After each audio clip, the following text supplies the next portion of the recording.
Pembahasan tentang jodoh di Naruto. Kenapa Naruto sama Hinata, Sakura sama Sasuke, Ino sama Sai, Temari sama Shikamaru, dan Tenten tidak dengan siapapun. Nah, udah pasti paling pada seneng banget nih. Gue heran kalau udah ngebahas jodoh, baru nih pada suka nih. Kenapa sih? Gini-gini, dalam sebuah disiplin ilmu, jodoh itu bukan tentang kita tuh menikah dengan siapa yang kita nikahi, tapi tentang perjalanan rohani yang Allah atur untuk mendewasakan hati kita. Jodoh adalah takdir yang sudah ditulis di Lauhul Mahfuz. Apa yang melewatkanmu tidak akan pernah menjadi takdirmu, dan apa yang menjadi takdirmu tidak akan pernah melewatkanmu. Artinya jodoh itu nggak pernah terlambat, nggak pernah tertukar, nggak bisa direbut, dan datang di waktu yang tepat ketika rohani kita tuh udah siap. Kedua, jodoh itu adalah cerminan diri kita. Kita sering banget kan mendengar hal itu, cerminan kesabaran, cerminan akhlak, cerminan ego kita, guru yang mengajari kita tentang diri sendiri. Tapi kita harus ingat nomor 3, jodoh itu adalah jalan menuju Allah, bukan tujuan. Jadi pasangan itu hanyalah wasilah atau pelantara jalan itu.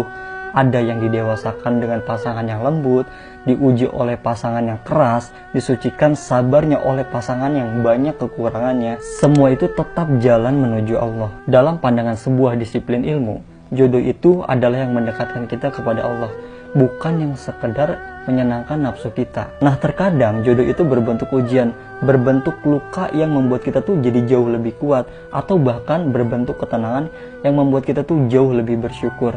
Intinya gini, jodoh itu nggak selalu manis, tapi selalu penuh hikmah. Yang kelima, jodoh itu bisa berupa perpisahan.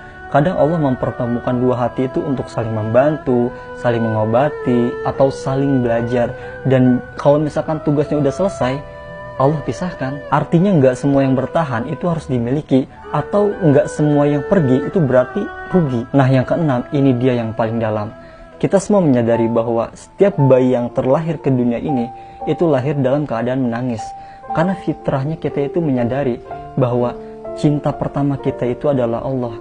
Dan setiap cinta yang ada di dunia ini hanyalah bayangannya. Artinya pasangan itu dalam tanda kurung suami istri itu tempat berlatih cinta. Jodoh manusia itu bisa hilang, berubah, atau bahkan meninggalkan. Tapi jodoh ruhani, Allah itu nggak akan pernah pergi ninggalin kita. Ada juga kita lah yang sering ninggalin Allah. Jadi kesimpulannya itu adalah jodoh itu bukan hanya sekedar pasangan hidup kita.